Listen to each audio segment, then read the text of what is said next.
Madam, ಇಡೀ ಕರ್ನಾಟಕದಲ್ಲಿ ಸದ್ದು ಮಾಡ್ತಾ ಇರುವಂತದ್ದು ಕೆರಗೋಡು ಪ್ರಕರಣ. ಇದನ್ನ ಸಂಸದೆ ಸುಮಲತಾ ಅವರು ಹೇಗೆ ನೋಡ್ತಾರೆ? ನೋಡಿ, ಇದು ಕೆರಗೋಡಲ್ಲಿ ಈ ಒಂದು ಘಟನೆ ಏನು ನಡೆದಿದೆ ಅದರ ಒಂದು ರಿಯಾಕ್ಷನ್ ಯಾವ ರೀತಿ ಜನ ನೊಂದುಕೊಂಡು ಒಂದು ಬೀದಿಗಿಳಿದು ಹೋರಾಟ ಮಾಡ್ತಿದ್ದಾರೆ ಅನ್ನೋದನ್ನ ನಾವೆಲ್ಲ ನೋಡಿದ್ವಿ. ತುಂಬಾ ಬೇಸರ ಆಗುತ್ತೆ, ತುಂಬಾ ನೋವಿನ ವಿಷಯ. ಯಾಕೆಂದ್ರೆ ಏನೇನು ಆಗೋದು ಬೇಕಾಗೇ ಇರಲಿಲ್ಲ, ಅಲ್ಲಿ ಅಗತ್ಯವೇ ಇರಲಿಲ್ಲ ಅಲ್ಲಿ ಇಂಥದ್ದೊಂದು ಘಟನೆ ನಡೆಯೋದಕ್ಕೆ. ಯಾಕೆಂದ್ರೆ ಇದು ಒಬ್ರು ಮಾಡಿದ ತಪ್ಪಿಗೆ ಈಗ ಇಡೀ ಸರ್ಕಾರ ಬಂದು ಅಲ್ಲಿ ಸಮರ್ಥನೆ ಮಾಡ್ಕೊಳ್ಳೋ ಅಂತ ಒಂದು ಪರಿಸ್ಥಿತಿಗೆ ಬಂದಿದೆ ಅಲ್ಲಿ ಮಂಡ್ಯದಲ್ಲಿ. ಒಬ್ರು ನನಗೆ ಸಿಕ್ಕಿರೋ ಮಾಹಿತಿ ಪ್ರಕಾರ ಆ ಒಂದು ಧ್ವಜವನ್ನ ಹಾರಿಸೋದಕ್ಕೆ ಎಲ್ಲ ರೀತಿಯ ಒಂದು ಮಾತುಕತೆ ನಡೆಸಿ ಪಂಚಾಯಿತಿಯಲ್ಲಿ ರೆಸೊಲ್ಯೂಷನ್ ತಗೊಂಡು ಆ ಗ್ರಾಮಸ್ಥರಿಗೆ ಯಾವ ರೀತಿ ಒಂದು ಎಲ್ಲರೂ ಸಹಕಾರ ಕೊಟ್ಟಿದ್ದಕ್ಕೇನೆ ಆ ಒಂದು ಫ್ಲ್ಯಾಗ್ನ ಅವ್ರು ಹಾರಿಸೋಕೆ ಸಾಧ್ಯ ಆಯಿತು. ಆ ಫ್ಲ್ಯಾಗ್ನ ಹಾರಿಸಾದ್ಮೇಲೆ 6 ದಿನಗಳ ಕಾಲ ಯಾರಿಗೂ ಏನು ಅಬ್ಜೆಕ್ಷನ್ ಇರಲಿಲ್ಲ. ಯಾರೂ ಬಂದು ಯಾವ ಅಧಿಕಾರಿನೂ ಬಂದಿಲ್ಲ, ಇನ್ಯಾರೂ ಅಲ್ಲಿ ಪ್ರೊಟೆಸ್ಟ್ ಮಾಡಿಲ್ಲ, ಅಥವಾ ಬೇರೆಯವ್ರಿಗೆ ಅದನ್ನು ನೋವು ಆಗಿದೆಯಾ ಅಥವಾ ಇನ್ನೇನಾದರೂ ಗಲಭೆ ಗೊಂದಲ ಆಯಿತಾ, ಏನೇನೂ ಆಗಿಲ್ಲ. ಅಂಥದ್ರಲ್ಲಿ ರಾತ್ರಿ ಏಕಾಏಕಿ ಬಂದು ನೀವು 3 ಗಂಟೆ ಹೊತ್ತಲ್ಲಿ ಅದು ಯಾರ ಸೂಚನೆ ಮೇರೆಗೆ ನೀವು ಮಾಡಿದಿರೋ ಅನ್ನೋದು ಗೊತ್ತಾಗಬೇಕಿದೆ. ಅದರ ಅವಶ್ಯಕತೆ ಏನಿತ್ತು? ಜನರನ್ನ ವಿಶ್ವಾಸಕ್ಕೆ ತಗೊಂಡು ನೀವು ಆ ಕೆಲಸವನ್ನ ಮಾಡಿದ್ರೆ ಇವತ್ತು ಈ ರೀತಿ ಬೆಂಕಿ ಉರಿತಾ ಇರಲಿಲ್ಲ ಕೆರಗೋಡಲ್ಲಿ. ಖಂಡಿತ ಇದು ಆಡಳಿತದ ಪರವಾಗಿಂದ ತಪ್ಪಾಗಿದೆ. ಅಟ್ ದ ಸೇಮ್ ಟೈಮ್ ಅಲ್ಲಿಯ ಲೋಕಲ್ ಜನಪ್ರತಿನಿಧಿಗಳು ಅಥವಾ ಶಾಸಕರು ಯಾರು ಡೈರೆಕ್ಷನ್ ಕೊಟ್ಟಿದ್ದಕ್ಕೆ ಈ ರೀತಿ ಆಯಿತು ಅಂತ ಜನ ಅಲ್ಲಿ ಹೇಳ್ತಾ ಇದ್ದಾರೆ. ಇದು ಮೊದಲನೇದಾಗಿ ಯು ಹ್ಯಾವ್ ಟು ಎಂಕ್ವೈರ್ ಯಾರು ಮಾಡಿದ ತಪ್ಪು ಅನ್ನೋದು. ಯಾಕೆಂದರೆ ಅಲ್ಲಿ ನಡೆದಿರೋ ಪ್ರೊಟೆಸ್ಟಲ್ಲಿ ಒಬ್ಬರಿಗೆ ಕಣ್ಣು ಹೋಯ್ತು ನಿನ್ನೆ. ಅದನ್ನು ಯಾರು ವಾಪಸ್ ತಂದು ಕೊಡೋಕ್ಕಾಗತ್ತೆ? ಅಂದ್ರೆ ಈಗ ಕಾಂಗ್ರೆಸ್ ಶಾಸಕರು ಹೇಳ್ತಾ ಇರುವಂತದ್ದು ಇದರ ಹಿಂದೆ ಬಿಜೆಪಿ ನೇರ ಕುಮ್ಮಕ್ಕಿದೆ ಅನ್ನುವಂತ ಆರೋಪ ಮಾಡ್ತಾ ಇದ್ದಾರೆ. ಮತ್ತೆ ಇನ್ನೊಂದು ಆರೋಪ ಏನು ಅಂತಂದ್ರೆ ಸಂಸದರು ಈ ಕ್ಷೇತ್ರ ಇಷ್ಟೆಲ್ಲ ನಡೀತಾ ಇದ್ರು ಇಲ್ಲಿಗೆ ಬಂದಿಲ್ಲ ಅನ್ನುವಂತ ನೇರ ಆರೋಪಗಳು ಕೇಳಿ ಬರ್ತಾ ಇದೆ. ಅಲ್ಲಲ್ಲ, ಈಗ ಅಲ್ಲಿ ಲಾ ಅಂಡ್ ಆರ್ಡರ್ ಸಿಚುವೇಶನ್ ಇದ್ದಾಗ ಪೊಲೀಸರು ಬರಬೇಕು ಹೊರತು ನಾನಲ್ಲಿ ಹೋದ್ರೆ ಅದು ರಾಜಕೀಯವಾಗಿ ಕಾಣಿಸ್ಕೊಳ್ಳುತ್ತೆ ಬಿಟ್ರೆ ನಾನಲ್ಲಿ ಹೋಗಿ ಆ ಸಿಚುವೇಶನ್ನ ಕಂಟ್ರೋಲ್ ತರೋವಂಥ ವಿಷಯ ಏನು ಆಗೋದಿಲ್ಲ.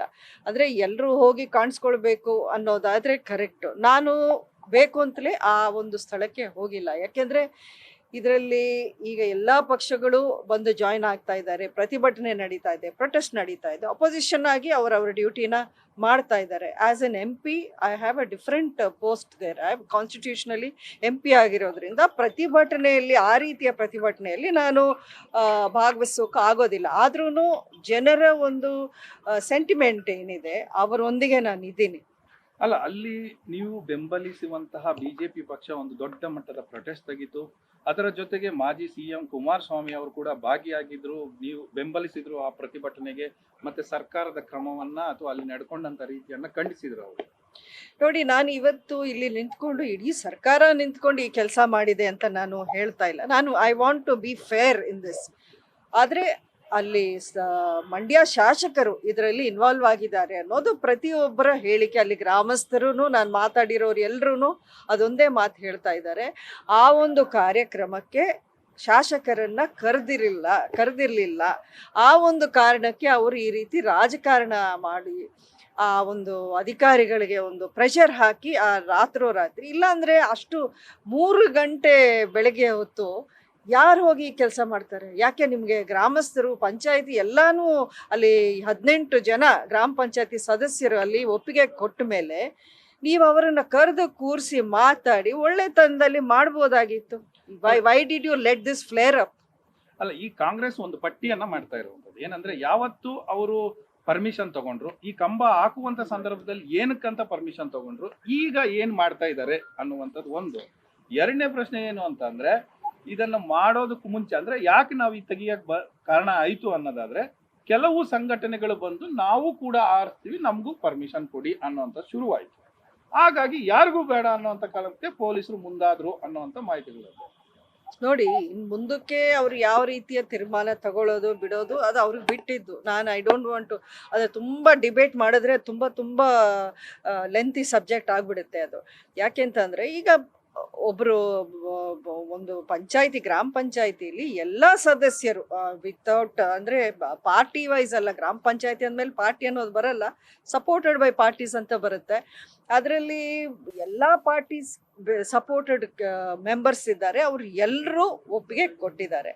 ಈಗ ಒಂದು ಮಂಡ್ಯ ಅಂತ ಒಂದು ಜಾಗದಲ್ಲಿ ನೀವು ತುಂಬಾ ಅದೊಂದು ಲೀಗಲ್ ಟೆಕ್ನಿಕಾಲಿಟಿನ ಇಟ್ಕೊಂಡು ಒಂದು ಪೇಪರ್ ಮೇಲೆ ಇಷ್ಟಿದೆ ಅಷ್ಟಿದೆ ಅಂತ ಹೋದ್ರೆ ಅದು ನಿಮಗೆ ವರ್ಕೌಟ್ ಆಗೋದಿಲ್ಲ. ಫಸ್ಟ್ ಆಫ್ ಆಲ್, ಇನ್ನು ನೀವು ಸರಿಪಡಿಸೋದಾದ್ರೆ ಹಲವಾರು ರಾಂಗ್ ಡೂಯಿಂಗ್ಸ್ ನಡೀತಾ ಇದೆ. ಒಂದು ಭ್ರೂಣ ಹತ್ಯೆ ಅಂತ ನೀವು ನೋಡಿದ್ದೀರಾ ರೀಸೆಂಟ್ಲಿ, ಅದಕ್ಕೆ ನೀವು ಕ್ರಮ ತಗೊಳ್ಳಿ. ಅಕ್ರಮ ಗಣಿಗಾರಿಕೆ ವಿರುದ್ಧ ನಾನು ಧ್ವನಿ ಎತ್ತಿದಾಗ ಯಾರು ನನ್ನ ಪರವಾಗಿ ಸಪೋರ್ಟಿಗೆ ನಿಂತಿಲ್ಲ. ಅದರ ಪರವಾಗಿ ನೀವು ಸ್ವಲ್ಪ ಕಣ್ ತೆಗೆದು ನೋಡಿ.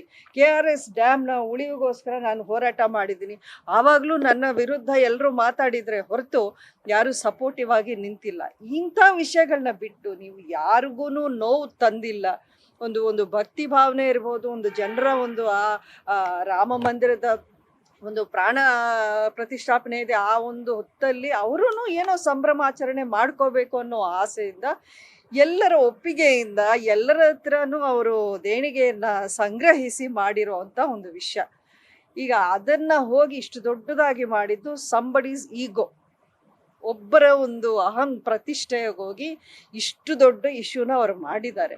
ಈಗ ಇಡೀ ಸರ್ಕಾರ ಅದನ್ನ ಒಂದು ಡಿಫೆನ್ಸಿವ್ ಅಲ್ಲಿ ಹೋಗಿ ಅದನ್ನ ಸಮರ್ಥನೆ ಮಾಡ್ತಿದ್ದಾರೆ. ಅವ್ರಿಗೂ ಗೊತ್ತಿರಬೇಕು ಯಾರು ತಪ್ಪು ಅನ್ನೋದನ್ನ. ಅಂದ್ರೆ ಸರ್ಕಾರದ ಎಡವಟ್ಟೆ ಕಾರಣ that's what I am saying very specifically. ನಾನು ಇಡೀ ಸರ್ಕಾರವನ್ನ ಬ್ಲೇಮ್ ಮಾಡ್ತಾ ಇಲ್ಲ.